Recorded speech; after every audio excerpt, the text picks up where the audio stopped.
Bismillahirrahmanirrahim. Assalamualaikum warahmatullahi wabarakatuh.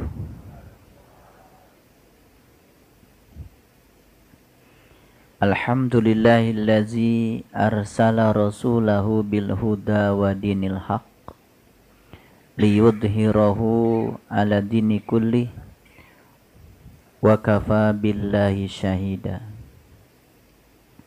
Asyhadu an la ilaha illallah wahdahu la syarikalah wa asyhadu anna Muhammadan abduhu wa rasuluh la nabiyya ba'dah.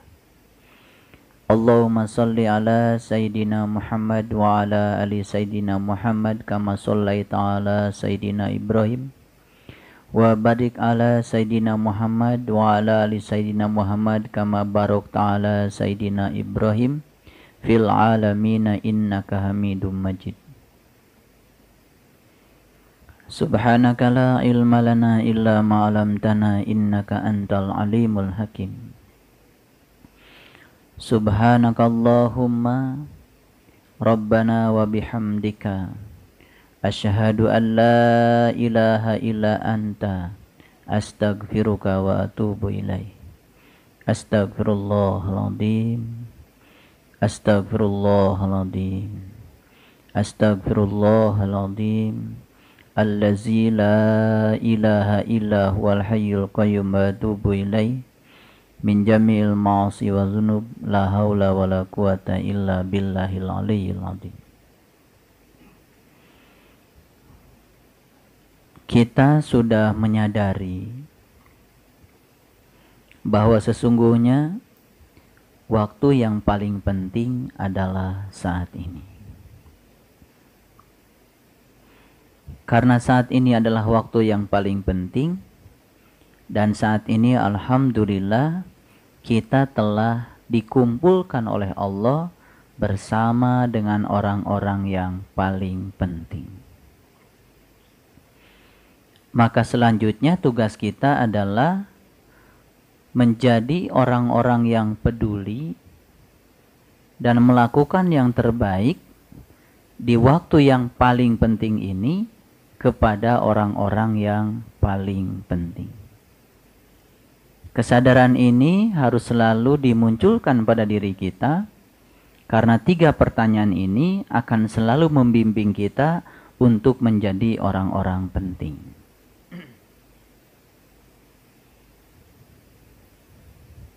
Oleh karena itu, pada kesempatan kali ini, izinkan saya berbagi pengalaman juga dengan orang-orang yang paling penting yang ada di ruangan ini saat ini.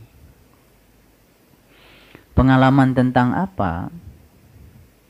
Tentu saja pengalaman tentang spiritual yang telah dikuatkan oleh ayat-ayat Al-Quran. Allah Subhanahu wa Ta'ala menyatakan di dalam Quran surat Ibrahim ayat yang keempat, wa ma arsalnaka illa bilisani qaumi.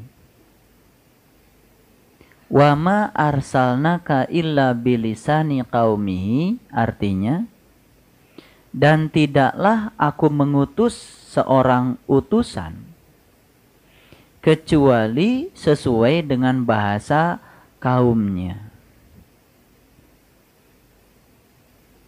Mari kita gunakan kecerdasan kita, sekaligus juga kita gunakan kejujuran kita untuk menangkap statement Allah di dalam Quran surat Ibrahim ayat yang keempat itu. Wa ma arsalnaka illa bilisani qaumihi, tidaklah aku mengutus seorang utusan kecuali sesuai dengan bahasa kaumnya.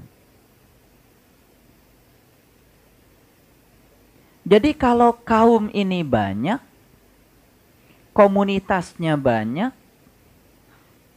tentu saja bahasanya banyak. Di seluruh dunia ini, di permukaan bumi ini, ada berapa ratus bahasa? Mungkin ada berapa ribu bahasa pertanyaannya. Mungkin ada berapa puluh ribu bahasa. Ada berapa puluh ribu komunitas. Ada berapa puluh ribu suku.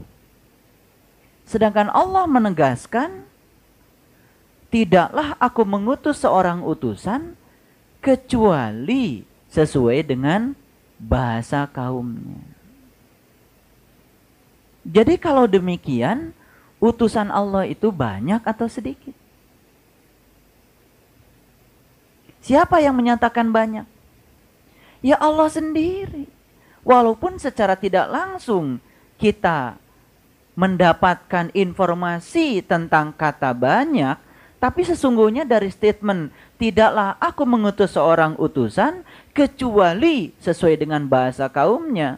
Artinya, di setiap komunitas, apapun bahasanya, Allah akan mengutus seorang manusia yang menjadi kepanjangan tangannya untuk menyampaikan petunjuk darinya agar manusia di komunitas itu bisa selamat kembali kepadanya.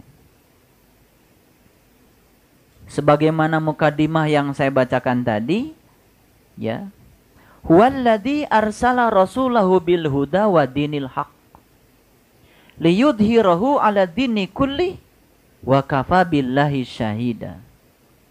Itu adalah ayat yang diambil dari Quran surat Al-Fat, ya, dari dua dari penghujung yang terakhir. Surat Al-Fat itu semuanya ada 29 ayat. Dan yang dibacakan tadi itu adalah ayat yang ke-28. Walladzi arsala rasulahu bil huda wa dinil haq.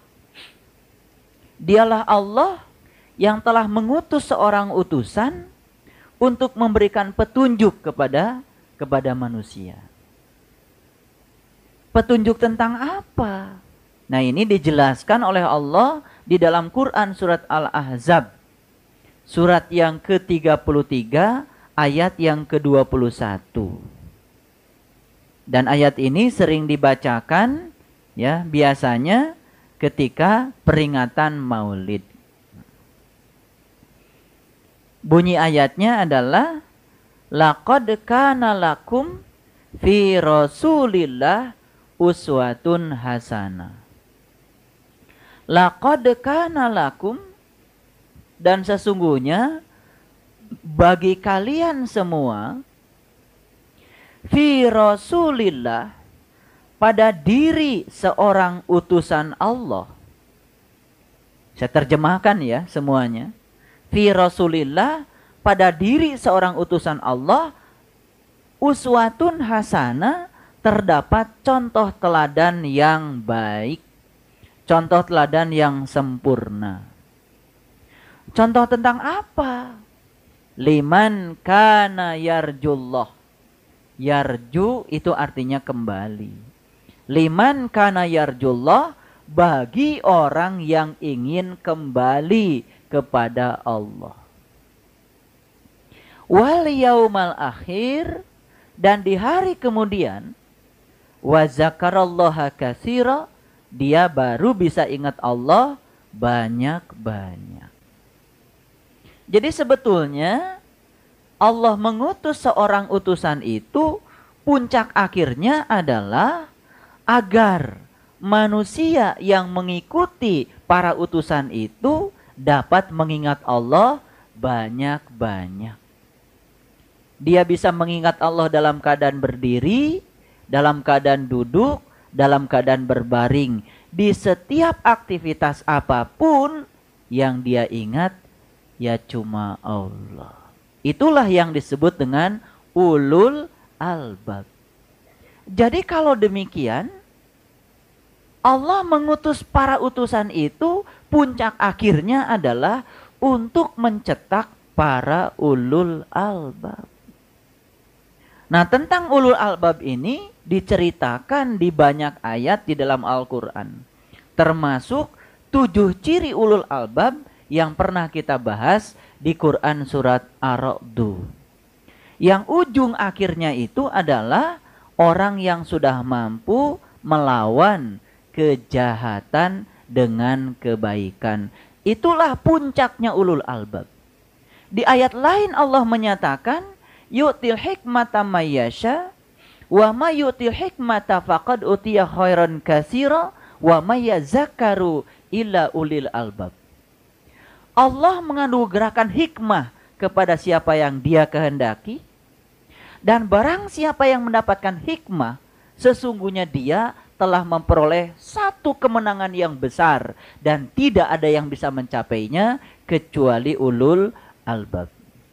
Kalau kita kaji lebih dalam lagi ciri ulul albab yang diceritakan di banyak ayat dalam Al-Quran, kita akan mendapati bahwa sesungguhnya puncak akhir dari perjalanan setiap para pencari kebenaran tiada lain adalah menjadi para ulul albab.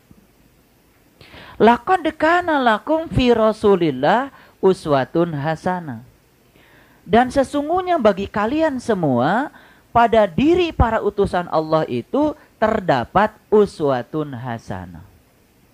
Contoh teladan yang baik, contoh teladan yang sempurna, liman kana yarjullah, tentang cara kembali kepada Allah. Apa artinya kembali? Kapan sesuatu itu harus kembali? Sesuatu itu harus kembali kalau dia pernah berpindah. Sesuatu itu harus kembali kalau dia pernah berubah. Jadi siapa yang harus kembali? Yang harus kembali tentu saja yang pernah bergeser dari tempat asalnya. Dari mana kita asal? Dari Allah. Pada saat permulaan Allah menciptakan kita, di alam asal di sana, di alam alastu dalam bahasa Quran, saat itu kan kita itu sedang bertawaf kepada Allah. Kemudian Allah bertanya kepada kita, alastu birabbikum, apakah aku ini Tuhanmu? Dan saat itu kita serempak menjawab, qalu bala syahidna.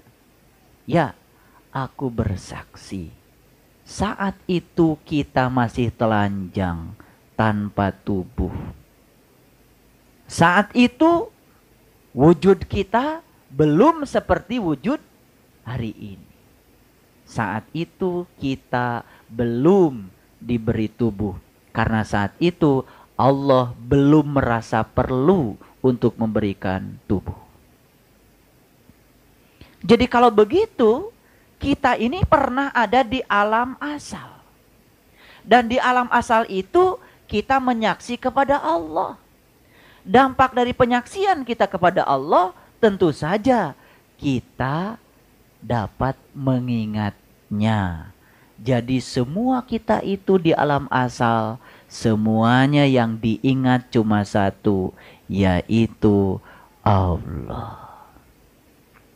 Kemudian ya, sang jiwa ini diutus oleh Allah. Kemana? Ke alam dunia ini.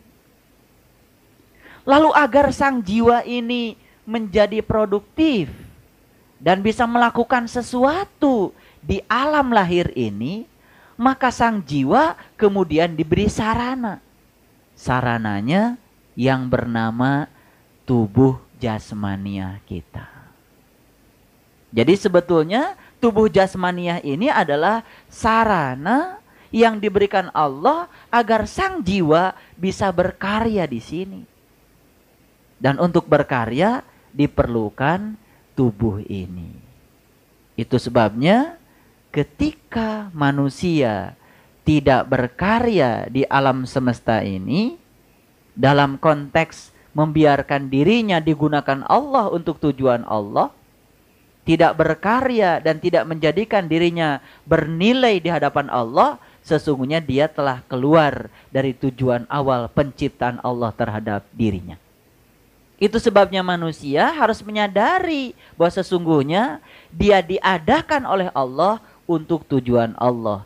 Dia diadakan oleh Allah bukan merupakan suatu kebetulan, tapi dirancang keberadaannya sesuai dengan kepentingan Allah akan dirinya. Makanya mereka yang telah menemukan peran dirinya di dunia ini, sehingga menjadikan dirinya bernilai di hadapan Allah, itulah orang yang telah mengerti mengapa dia diciptakan oleh Allah. Jadi kita itu awalnya itu mengenal. Awalnya kita itu menyaksi. Bahkan tidak ada yang diingat kecuali dia. Tapi setelah dia itu dimasukkan ke dalam sarana tubuh ini, maka manusia mengalami suatu pergeseran. Yang tadinya ingat menjadi tidak ingat.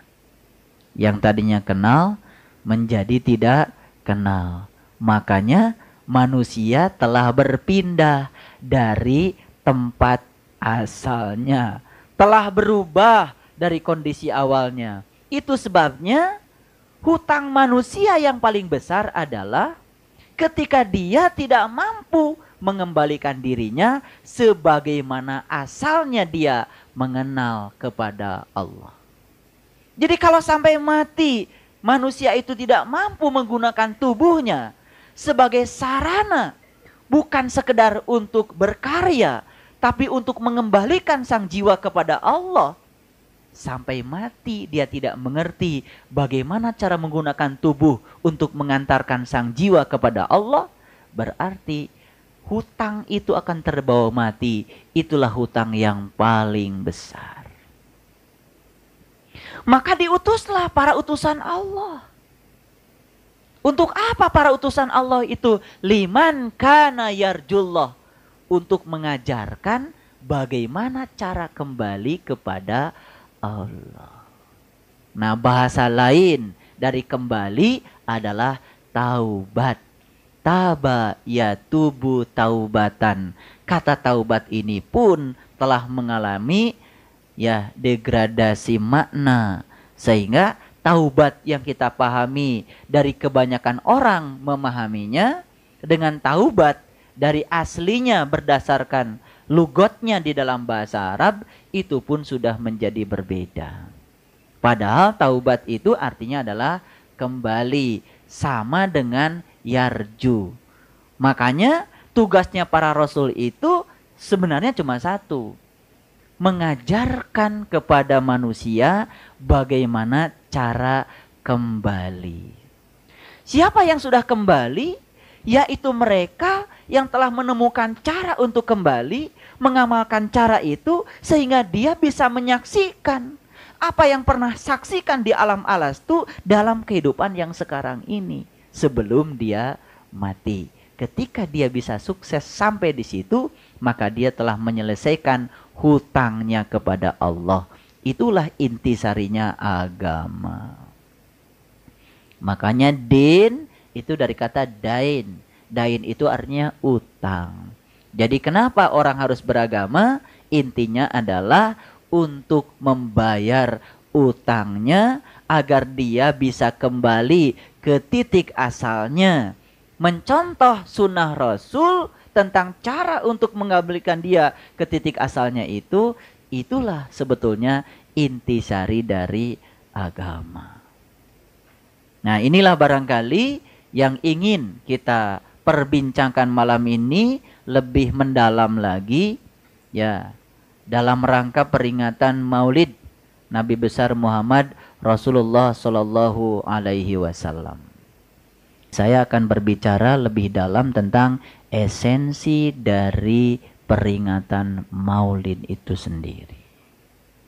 Baik, kita kembali kepada pembicaraan kita. Laqad kana lakum fi Rasulillah uswatun hasanah. Sesungguhnya bagi kalian semua pada diri para utusan Allah itu terdapat contoh yang sempurna. Tentang apa? Liman kana yarjullah, contoh tentang cara kembali kepada Allah. Begitu kita mendapatkan cara itu, maka wal yaumal akhir, di hari kemudian setelah hari ini, wa zakarallaha katsira, maka kita akan ingat Allah lagi banyak-banyak sebagaimana keadaan kita di alam asal. Jadi kalau sampai hari ini kita belum bisa mengingat Allah sebagaimana kita mengingatnya sebagaimana kita di alam asal, berarti sesungguhnya kita masih punya utang. Itulah intisarinya, ya, diutusnya para utusan. Di zaman Nabi Muhammad, ya tentu saja, ya, para kaum itu belajar langsung kepada Nabi Muhammad. Bagaimana sepeninggal Nabi Muhammad? Ya tidak usah khawatir, karena Allah sudah bilang tadi, wa ma arsalnaka illa bilisani qaumihi. Untuk setiap zaman, untuk setiap komunitas, apapun bahasanya, Allah akan mengutus para utusannya sebagai penerus dari tugas kerasulan yang telah diberikan Allah kepada Nabi Muhammad dan Rasul-Rasul sebelumnya. Artinya tugas kerasulan tidak akan pernah berhenti sampai kapanpun. Makanya Nabi pernah menyatakan, berbahagialah kalian yang hidup sejaman dengan aku, karena kalian mendapatkan ilmu langsung dari tanganku. Tapi jauh lebih bahagia lagi umatku yang hidup tidak sejaman dengan aku, tapi mereka masih dapat ilmuku dari para pewarisku. Jadi hal yang luar biasa. Kalau umatnya Nabi Muhammad yang sudah ditinggalkan beliau 1400 tahun yang lalu, tapi masih bisa mendapatkan warisan ilmunya sebagaimana yang diterima oleh para sahabat waktu itu langsung dari tangannya. Nah, itulah pentingnya kita mengkaji Al-Quran seperti ini sehingga kita menjadi mengerti, ya, apa sesungguhnya esensi dari tugas para utusan Allah. Ketika seseorang itu sudah bisa mencontoh uswatun hasanah yang dibawa oleh para utusan, sehingga dia menjadi mengerti bagaimana cara kembali kepada Allah. Bukan saja dia menjadi orang-orang yang mampu mengingat kepada Allah dalam keadaan berdiri, duduk, dan berbaring, tapi di Quran surat Al-Fat ayat yang terakhir, Allah menceritakan sifat-sifat utama orang-orang yang sudah mampu mengikuti uswatun hasanah tentang liman kana yarjullah yang dibawa oleh para utusan Allah. Apa saja cirinya? Allah menyatakan di dalam Quran surat Al-Fat ayat yang ke-29, Muhammadur Rasulullah. Muhammad itu adalah utusan Allah. Ada berapa kata yang penting di situ kata kuncinya? Kata kunci yang pertama adalah Muhammad. Kata kunci yang kedua adalah utusan Allah. Tadi sudah saya bahas bahwa tugas dari para utusan itu adalah mengembalikan manusia kepada Allah, mengajarkan cara untuk kembali kepada Allah. Kalau di dunia ini dia bisa kembali kepada Allah, maka ketika mati tidak ada lagi tempat yang layak untuk dia kecuali Allah. Cocok dengan ayat yang mengatakan faman kana fi hadhihi a'ma wa huwa fil akhirati a'ma wa adallu sabila. Barang siapa yang buta di dunia lebih buta di akhirat dan jalannya lebih sesat. Artinya barang siapa yang melihat di dunia maka dia akan melihat di akhirat dan jalannya tidak sesat, dia akan kembali kepada Allah. Ayat yang kita bahas malam ini ayat yang biasa sudah sering kita dengar, tapi saya akan coba petakan supaya ayat-ayat ini menjadi lebih jelas strukturnya di dalam pikiran kita, sehingga akan membangun keimanan yang lebih kuat lagi, ya, untuk diri kita masing-masing. Baik, Muhammadur Rasulullah. Muhammad itu adalah utusan Allah. Kalau Muhammad itu utusan Allah, berarti tugasnya Muhammad yang paling utama adalah mengajarkan cara untuk kembali kepada Allah. Itu tugas utamanya. Inilah yang barangkali sekarang sudah kurang dipahami oleh umatnya Nabi Muhammad. Cara untuk kembali kepada Allahnya, ini yang ditinggalkan. Akibatnya kita tidak menyaksikan hari ini umatnya Nabi Muhammad sebagaimana yang diceritakan dalam Taurat dan Injil, bahwa umatnya Nabi Muhammad itu penuh dengan kelembutan, penuh dengan kearifan, wajahnya bercahaya, tawadu, qanaah, lapang, yang mencerminkan pribadinya seorang Muhammad. Jadi mencari orang-orang yang sebagaimana diceritakan dalam Quran surat Al-Fat, yang diramalkan dalam Taurat dan Injil, ciri-ciri umatnya Nabi Muhammad itu seperti yang saya bicarakan tadi, sekarang ini sudah merupakan barang yang langka. Pertanyaan besarnya adalah kenapa itu terjadi? Padahal begitu banyak orang yang mengaku sebagai umatnya Nabi Muhammad. Sekarang sudah tahu jawabannya. Jawaban yang paling inti adalah karena kita lupa terhadap esensi dari tugas para utusan yang sebenarnya. Nah, ini yang barangkali sekarang ini sudah ditinggalkan. Kalau kita mendengar ceramah tentang Nabi menyatakan, sudah aku tinggalkan kepada kalian semua 2 pusaka, Kitabullah wa Sunnatur Rasul. Barang siapa yang berpegang kepada dua-duanya tidak akan tersesat selamanya. Hadis itu sering kita dengar. Masuk di telinga kanan, keluar di telinga kiri. Pertanyaan yang paling mendasar adalah di mana pelajaran tentang kajian Quran itu ada? Di mana orang-orang yang bisa mengajarkan Quran sesuai dengan apa yang dialami sebagai pengalaman spiritualnya Nabi? Dan ini juga merupakan barang yang langka.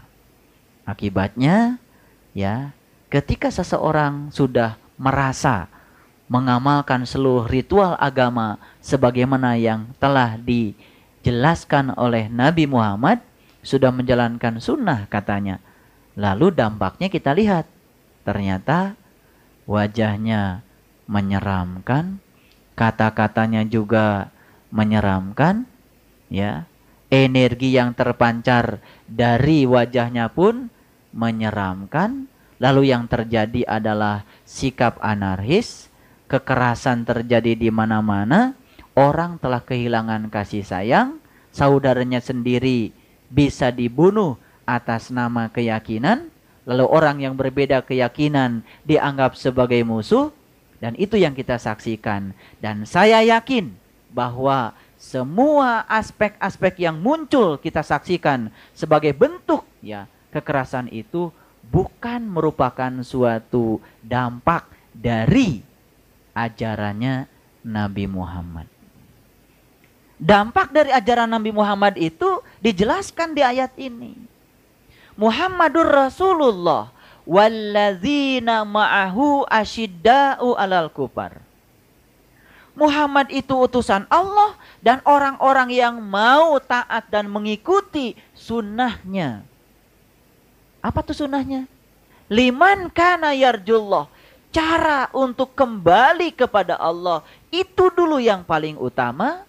Maka dia akan memiliki ciri yang pertama, asyidda'u 'alal kufar. Bersikap tegas terhadap kufar. Apa kufar? Kufar itu artinya adalah ketertutupan. Kufar itu artinya kegelapan.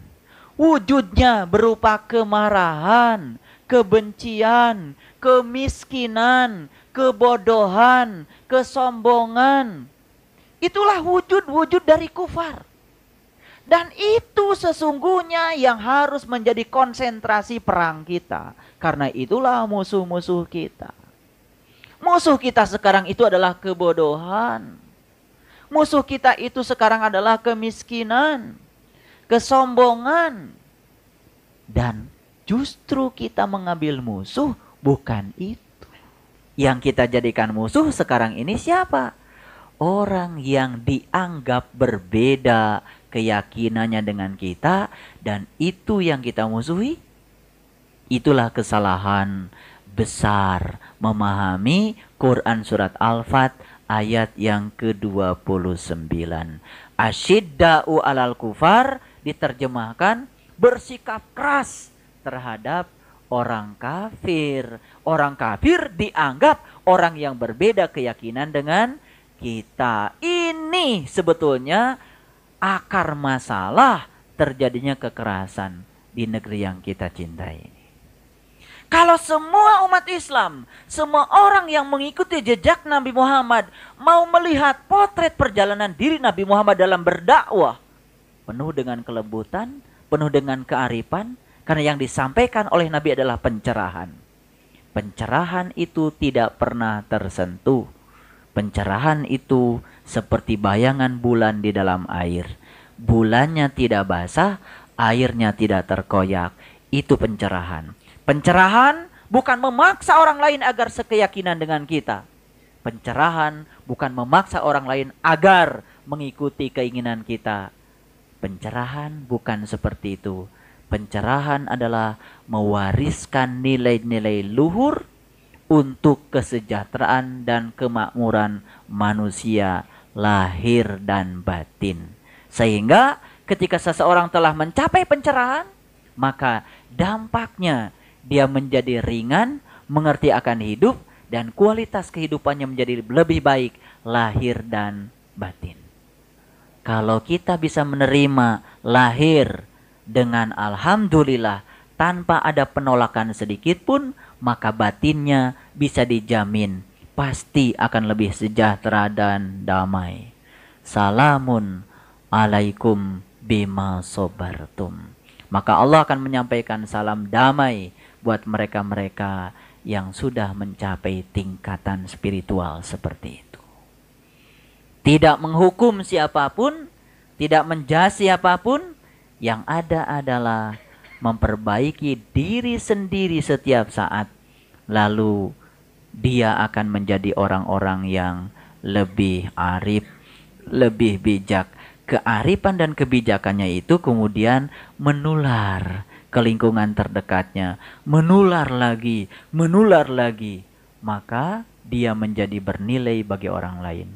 Jadi kalau kita ingin mengubah lingkungan, tidak usah mengubah lingkungan. Caranya adalah mengubah diri sendiri, maka ketika diri sendiri telah berubah, lingkungan dengan sendirinya pasti akan berubah. Itu namanya pencerahan. Laqad kana lakum fi Rasulillah uswatun hasanah. Liman kana yarjullah wal yaumal akhir wa dzakarallaha katsira. Jadi bukan sekedar melahirkan orang-orang yang bisa mengingat Allah dalam keadaan berduduk dan berbaring, tetapi akan menghasilkan dampak. Yang pertama adalah asyidda'u alal kufar, bersikap tegas terhadap ketertutupan. Makanya di ayat ini, di bagian yang lanjutnya, Allah mengatakan, maka orang-orang yang tertutup itu akan mengalami rasa jengkel di dalam kehidupannya. Suka jengkel? Kalau menurut Quran surat Al-Fat, jengkel itu sebetulnya penyebabnya karena kita sedang tertutup. Asyidda'u alal kufar. Kenapa harus bersikap tegas terhadap ketertutupan? Sebab ketertutupan inilah yang merupakan cikal bakal kejengkelan. Kalau orang sudah jengkel, berikutnya apa? Marah. Kalau sudah marah, berikutnya apa? Melakukan kekerasan. Kalau sudah melakukan kekerasan, berikutnya apa? Membuat kerusakan. Sebutnya semua yang kita saksikan itu berawal dari jengkel.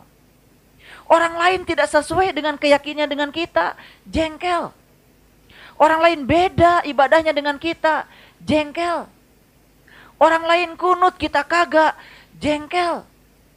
Orang lain tahiyatnya digerak-gerakan, kita kagak, jengkel.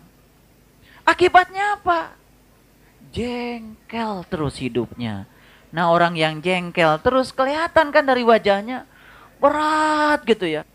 Mau senyum saja berat. Kita bisa saksikan tuh orang yang senyumnya berat karena jengkel. Itu bahasa Quran kok. Bahasa Quran. Allah katakan semua kejengkelan yang kau alami berawal dari ketertutupanmu itu. Maka umatnya Nabi Muhammad itu harus bersikap tegas terhadap ketertutupan. Karena itu penyebab timbulnya jengkel. Dan jengkel itu akan berakumulasi melahirkan anak-anak jengkel yang lain. Dia bisa beranak pinak itu. Putus silaturahmi karena apa? Iri hati karena apa? Subhanallah. Gak sadar kita bahwa sesungguhnya jengkel yang kita pelihara itu sebetulnya berawal dari ketertutupan kita. Karena kita tidak tegas terhadap diri kita. Jadi kalau Bung Karno menyatakan ketika kita bersikap keras terhadap diri kita, maka semesta akan bersikap lunak pada diri kita. Tapi ketika kita bersikap lunak pada diri kita, semesta akan bersikap keras pada diri kita. Coba, ketika kita mengikuti malas pada diri kita, rezeki kita seret. Silaturahmi kita seret. Akibatnya apa? Semua hidupnya serba seret. Kenapa itu terjadi? Karena kita bersikap lunak pada diri kita. Coba kita bersikap keras pada diri kita. Begitu kita mau baca, ya malas, lawan. Begitu mau ngaji, malas, lawan. Begitu mau pinter, malas, lawan. Bangun malam, malas, lawan. Kalau kita bersikap keras terhadap diri kita, maka semesta akan bersikap lunak pada diri kita. Apa yang kita rasakan ketika kita bersikap keras pada diri kita? Contoh sederhana. Ketika kita punya usia emas, SD, SMP, SMA. Kemudian saat itu kita membiarkan usia emas kita terbuang percuma. Mohon maaf, kita akan menyaksikan mereka yang masa kecilnya dibuang-buang waktunya percuma. Lihat ketika dia tua. Tapi mereka yang kerja keras ketika kecil, SMP, SMA, masa-masa kuliah, itu saat-saat, itu waktu emasnya kita. Ketika kita bersikap keras pada diri kita. Lihat, sesudahnya. Jadi pantas kalau Nabi mengatakan, jagalah mudamu sebelum datang tuamu. Jagalah sehatmu sebelum datang sakitmu. Jagalah lapangmu sebelum datang sempitmu.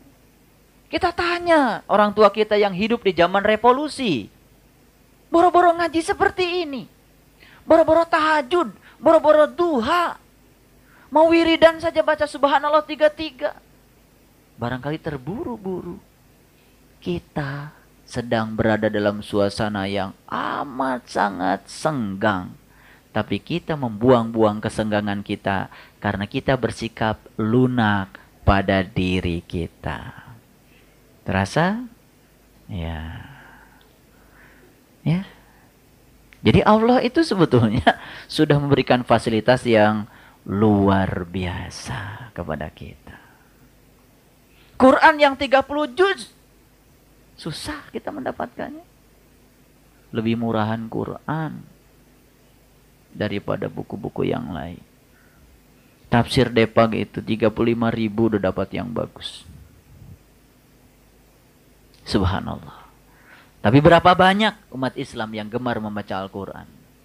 Saya tidak berbicara tentang membaca seperti Iqra.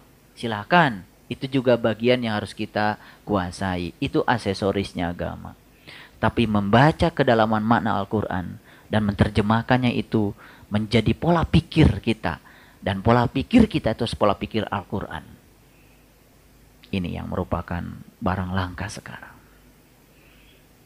Semoga para ulama yang seperti itu tidak segera diangkat ke langit. Dan itu di dalam sebuah hadis qudsi dikatakan, jika para ulama sejati telah diangkat ke langit, dan bumi ini sudah ditinggalkan oleh para ulama yang semacam itu, yang ada adalah kegelapan. Mengerikan. Cari orang yang pakai ubel-ubel, pakai macam-macam dandanan itu mudah sekarang. Tapi cari orang yang betul-betul, ya, mohon maaf, mewarisi pribadinya Rasulullah Shallallahu Alaihi Wasallam merupakan sesuatu yang sangat sulit. Apa saja pribadi Rasul itu? Saya merangkum setidak-tidaknya. Yang harus kita pahami itu ada sekitar 20 pribadi Rasul yang harus kita pahami. Yang pertama, Rasul itu adalah seorang pemberi yang tulus. Kalau Rasul memberi, tidak pernah menginginkan balasan. Memberi, ya memberi. Dan kalau Rasul memberi, selalu memberi yang terbaik. Barangkali sudah terlalu sering kita mendengar cerita. Kalau Rasul memberi itu adalah jatahnya sendiri. Begitu. Jadi, memberi yang memberi. Subhanallah. Yang pertama itu. Beliau itu seorang pemberi yang tulus. Pribadi yang kedua, Nabi Muhammad itu seorang yang berkemauan kuat. Kalau tidak mengerti ciri yang kedua, pergi saja umroh, pergi haji. Terus jalan ke atas ke Jabal Nur. Jalan sampai atas.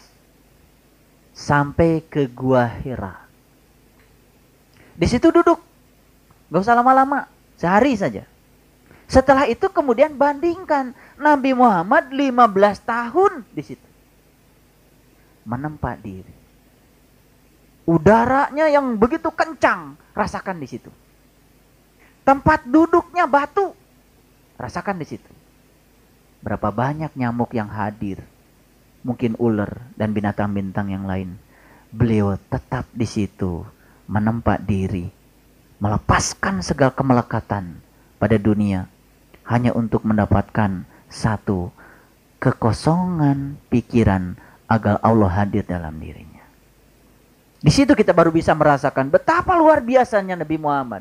Jika perlu naik ke Jabal Sur, gak usah Jabal Nur terlalu tinggi, ke Jabal Sur 3 hari 3 malam beliau berdiam di situ, dikejar-kejar orang kafir Quraisy. Kalau Muhammad tidak memiliki satu kemauan yang kuat, apa jadinya? 30 juz Quran mungkin tidak ada di hadapan kita saat ini. Kalau Muhammad adalah manusia cengeng seperti kita. Ya, memang kita harus sekali-kali merasakan itu. Yang ketiga, ya, ciri pribadi Nabi Muhammad yang paling menonjol adalah menjadi diri sendiri. Menjadi diri sendiri. Penting ini. Saya berulang-ulang mengatakan di sini, waktu kita di dunia ini sangat terbatas. Jangan sia-siakan waktu kita dengan mengikuti kehidupan dan pola pikir orang lain. Sakit hati, jengkel, itu karena suka membiarkan diri kita larut di dalam kehidupan orang lain. Itu artinya kita tidak pernah menjadi diri sendiri. Itu namanya saklar bahagianya masih ada di tangan dia. Coba saklarnya sekarang pegang sendiri. Dia mau apapun sama saya tetap bahagia. Saya tidak mau terganggu dengan cuaca buruk di luar diri saya. Mau suhunya berapa, pokoknya saya tetap adem. Kan bisa? Bisa nggak? Bisa. Bisa. Oke. Yang keempat, ciri pribadi Nabi, ya, yang paling menonjol, beliau itu ternyata seorang yang humoris. Nabi Muhammad itu seorang yang humoris. Jadi suatu saat Nabi Muhammad itu sedang berkumpul dengan para sahabat. Kemudian sedang makan makanan yang ada bungkusnya. Kemudian ada Sayyidina Ali. Setiap habis makan, digeser tuh bungkusnya ke depan Rasul. Terus digeser. Kemudian setelah bertumbuk di depan Rasul, kemudian Sayyidina Ali bilang, coba lihat tuh. Yang paling banyak makannya tuh Muhammad. Nabi Muhammad dengan santainya, iya gak apa-apa. Kalau saya kan makan, kulitnya gak dimakan. Kalau Ali tuh dimakan sama kulitnya gitu kan. Kan lebih rakus gitu. Sayyidina Ali itu sampai bersih. Tadinya dia pikir saya itu cuma makan dikit bersih kok gitu. Dengan enteng. Kalau orang itu berjiwa humor, enteng-enteng saja. Enteng tapi tidak menyakiti. Jadi humornya itu berbobot gitu loh. Tidak norak. Jadi sebetulnya ya jiwa humoris itu penting. Itu bagus itu. Jadi pelihara itu juga bisa membuat kita menjadi rileks. Jadi orang yang suka humor itu rileks ya. Nah, ciri pribadi Nabi yang menonjol yang kelima adalah beliau itu sangat mementingkan etika. Sangat mementingkan etika. Jadi kita ambil contoh saja satu riwayat menyatakan ketika Nabi Muhammad itu pulang malam, kemudian didapati istrinya sedang tidur. Nabi itu kemudian tidur di depan pintu. Luar biasa. Berarti memang beliau pribadinya sangat luar biasa. Jadi untuk membangunkan istrinya saja sudah tidak berani. Ya. Etika itu menjadi sangat penting. Karena itu merupakan pribadi Nabi yang sangat menonjol. Yang keenam, pribadi Nabi yang sangat menonjol itu beliau itu berani tampil beda. Kemudian ciri yang berikutnya, ya pribadi beliau yang paling menonjol itu beliau itu memiliki antusiasme. Yang kedelapan, ciri pribadi beliau yang paling menonjol itu adalah penuh ekspresi. Ya kadang-kadang kan kita sering ngobrol ketika orang lain sedang membicarakan kesusahannya, subhanallah, ada yang bisa saya bantu. Jadi sangat merasakan, sangat peka kepada orang lain. Ya, sangat ekspresif. Luar biasa. Yang kesembilan, ciri pribadi beliau yang paling menonjol adalah beliau itu tahu yang diinginkannya. Kalau orang tahu yang diinginkannya, dia juga akan tahu bagaimana cara melakukannya. Yang ke-10, ciri pribadi beliau itu adalah berjiwa memimpin. Nah ini soal kepemimpinan ini kalau dibahas itu panjang. Kepemimpinan Nabi Muhammad itu yang paling dominan, beliau itu lebih mementingkan kepentingan orang lain ketimbang kepentingan dirinya dan keluarganya. Itu yang paling menonjol. Yang ke-11, ciri pribadi beliau yang paling menonjol adalah sederhana. Jangan dikira sederhana itu kelemahan loh. Sederhana itu kekuatan. Ketika orang berbicara sederhana, kata-kata yang dipilihnya pun kata-kata yang sederhana. Kata-kata yang dipakai pun gak boros. Jadi kalau orang yang sudah mencapai kearifan dalam pengetahuan, dalam pengalaman saya, biasanya kalau berbicara itu tidak banyak kata-katanya. Tapi yang disampaikannya banyak. Nah itu namanya sederhana. Disitulah saya mengerti apa yang disebut dengan kesederhanaan. Jadi sederhana itu bukan menyatakan kelemahan, karena sederhana itu menyatakan kekuatan. Berikutnya, ya, Nabi Muhammad itu seorang pribadi yang kreatif. Saya mau kasih tahu, kalau mau berkarya jangan nunggu sempurna. Tidak ada karya yang sempurna, gak jadi deh. Kalau berkarya, berkaryalah. Dulu saya juga pernah ada idealisme, misalkan saya mau bikin modul buat mahasiswa. Karena berpikirnya terlalu ideal, nah yang ideal itu tidak pernah ada. Hidup itu kompleks, gak bisa pakai rumus. Gitu. Jadi kreatif itu artinya apa? Kreatif itu tidak pernah kita membiarkan diri kita menganggur.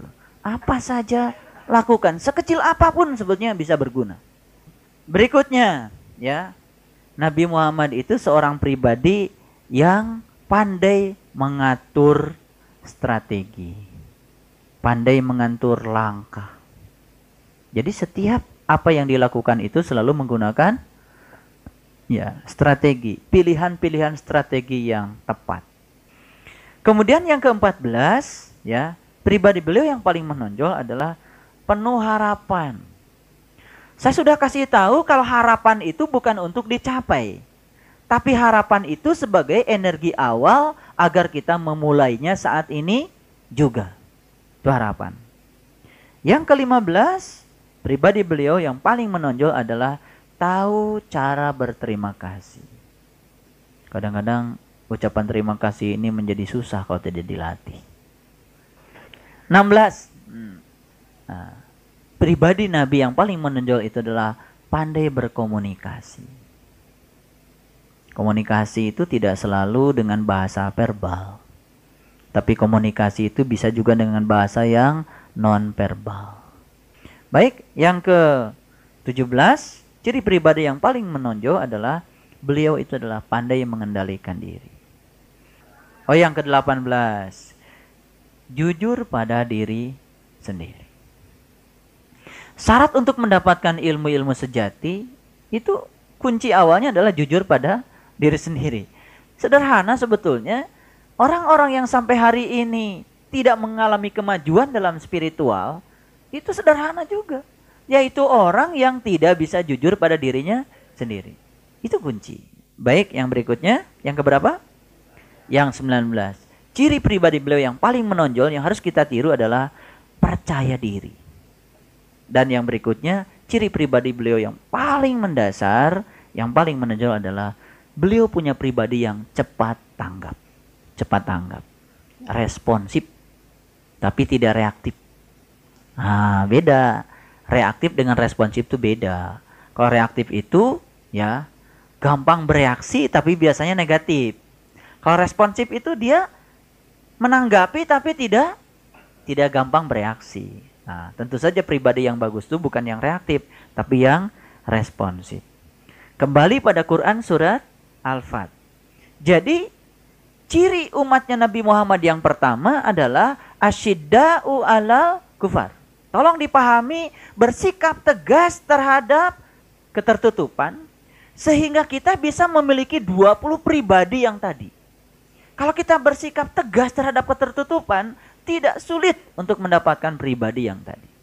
Kenapa kita tidak percaya diri? Karena kita tidak bisa membina diri kita. Misalkan berbicara keilmuan gak percaya diri. Karena apa? Karena kita tidak jelas belajarnya. Disuruh baca Quran, gak percaya diri. Karena gak pernah baca Quran. Gak tahu cara bacanya. Akibatnya ketika disuruh baca, gak percaya diri. Jadi sebetulnya kegagalan kita untuk mempercayai diri kita sendiri karena kita kurang pandai membina diri sendiri. Baik, teruskan. Yang kedua, ruhama'u bainahum. Tolong perhatikan, ciri orang-orang yang mengikuti para utusan itu bersikap kasih sayang. Karena ini cirinya umat Nabi Muhammad itu di Quran dikatakan ruhama'u bainahum. Kita sering menerjemahkan ruhama'u bainahum itu artinya berkasih sayang dengan kita saja. Kasih sayang itu jangan dibatasi. Kasih sayang itu harus dibagi pada semuanya. Jangankan manusia. Mohon maaf, binatang dan tumbuh-tumbuhan pun, bahkan benda mati sekalipun, mereka perlu kasih sayang. Kasih sayang itu dalam segala hal. Ngerti maksud saya? Jadi kasih sayang itu jangan dibatasi. Saya kasih tahu, ini contoh yang real dalam hadis. Seorang sahabat mendapati anjing yang mau mati, menjulurkan lidahnya, berputar-putar. Kemudian dia ambil air. Pakai terompahnya sendiri. Dia kasih minum itu anjing. Anjing binatang yang najis menurut pikiran manusia. Binatang yang najis saja mau mati, ditolong. Dilaporkan oleh sahabat pada Rasul. Kata Rasul, itu orang yang nolong itu adalah min ahlil jannah. Dia ahli surga. Anjing yang najis mau mati ditolong. Orang yang nolongnya ahli surga. Bayangkan manusia yang dimuliakan. Dibunuh oleh manusia. Ahli apa? Ngerti maksud saya? Anjing yang najis saja tidak dimuliakan. Ya, ini bukan dibunuh. Mau mati, diselamatkan nyawanya. Orang yang menyelamatkan nyawanya itu adalah ahli surga. Manusia yang dimuliakan dirampok nyawanya. Orang yang ngerampok nyawanya itu ahli apa? Udah begitu pakai atas nama keyakinan. Itu bukan umatnya Rasul. Mohon maaf ya, saya bicara agak tegas biar kita mengerti bahwa umatnya Nabi Muhammad itu ruhama'u bainahum. Bainahum tidak dibatasi pada komunitasnya saja. Dia bisa berkasih sayang pada semua orang. Indah enggak kalau kita bisa berkasih sayang dengan siapa saja, tidak usah dibatasi oleh baju keyakinan kita. Indah enggak? Yang saya ceramahkan ini adalah ini yang akan mengikat persaudaraan kita. Persaudaraan kita tidak dibatasi oleh baju keyakinan. Kita bisa bersaudara dengan siapa saja. Karena apa? Orang yang berbeda keyakinan tidak berbahaya bagi diri kita. Kalau kita tidak mengizinkan keyakinan kita terlukai. Justru yang paling berbahaya itu bukan orang lain. Yang paling berbahaya adalah ketidakmampuan kita mengendalikan diri kita sendiri. Ketidakmampuan kita mengisolasi diri kita sendiri. Itu yang berbahaya. Yang berbahaya itu adalah kebodohan kita.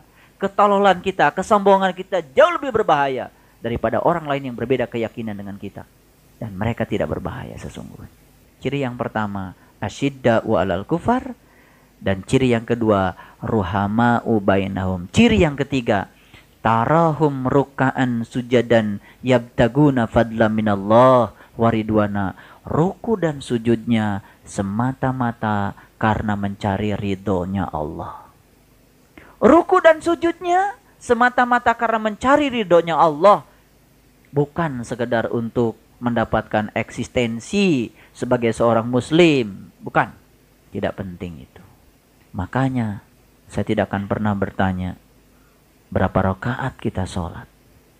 Tapi yang kita lihat adalah dampak dari sholat kita untuk mengubah kedewasaan kita.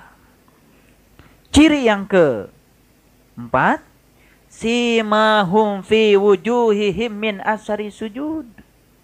Di wajahnya ada bekas sujud. Jadi bekas sujud itu nampak dalam kesehariannya. Bijak, arif, lembut, penuh kasih. Dia menolong ketika orang lain perlu pertolongan. Dia menerangi ketika orang lain kegelapan. Dia menghibur ketika orang lain sedang dalam duka. Inilah ciri umatnya Nabi Muhammad. Bekas sujudnya itu nampak di dalam kesehariannya. Baik, yang berikutnya ya, zalika masalahum fit Taurat wa masalahum fil Injil. Kazar'in akhraja syat'ahu fa'azarahu fastaglada fastawa ala suqihi yu'jibu zurra li ghadabihimul kufar. Dalam Taurat dan Injil diberitakan bahwa ciri umatnya Nabi Muhammad yang tadi yang sudah bersikap tegas terhadap ketertutupan, yang bersikap kasih sayang pada apa saja, yang ruku dan sujudnya semata-mata mengharap ridho Allah, yang bekas sujudnya nampak di dalam kesehariannya, maka dia diceritakan seperti sebuah pohon yang akarnya menghunjam ke bumi dan pohonnya menjulang tinggi ke langit, gagah perkasa. Kalau pohon yang menjulang tinggi ke langit berbuah, buahnya juga bisa dimanfaatkan banyak orang. Dan banyak orang yang berlindung di bawah pohon itu. Subhanallah. Jadi itulah gambaran umatnya Nabi Muhammad. Kalau umat Islam itu menyadari Quran surat Al-Fat, maka sesungguhnya kita akan bisa menyaksikan sebuah peradaban yang sangat luar biasa. Baik, ayat berikutnya ya. Di sini ada kata-kata yu'jibu zurra al-yaghidha bihimul kufar. Ini kata-kata yang sudah saya bahas tadi. Dan orang-orang yang kafir itu akan selalu merasa jengkel. Udah kita bahas tadi ya. Jadi jengkel itu berasal dari ketertutupan kita sendiri. Kemudian wa'adallahu alladhina amanu wa amilus salihah minhum magfiratan wa ajron azima. Allah menjanjikan kepada orang-orang yang beriman dan mengerjakan amal soleh. Jadi iman saja gak cukup. Terbuka saja pandangan kolbu gak cukup. Berikutnya adalah wa amilus solihah. Selalu mengerjakan amal soleh. Jadi kita sudah mengerti amal soleh yang sejati, yaitu cara untuk kembali kepada Allah. Jadi yang diajarkan oleh para utusan itu yang paling utama adalah amal soleh. Maka bagi mereka yang melakukan amal soleh, maghfiratun, bagi mereka ada ampunan. Apa wujudnya ampunan? Ajron azima, bahasa syariatnya adalah pahala yang besar. Tapi bahasa hakikatnya adalah dia bisa menyaksikan cahaya yang terang, benderang tanpa batas. Itulah ajron azima yang hakikat. Mudah-mudahan sisa perjalanan usia kita menjadi sisa yang bernilai dan berkah. Mudah-mudahan ilmu tentang cara kembali kepada Allah yang sudah diwariskan oleh guru kita kepada kita membawa kita untuk memiliki pribadi sebagaimana yang dijelaskan tadi. Shadaqallahul adzim. Terima kasih atas segala perhatiannya. Mohon maaf bila ada kesalahan. Assalamualaikum warahmatullahi wabarakatuh.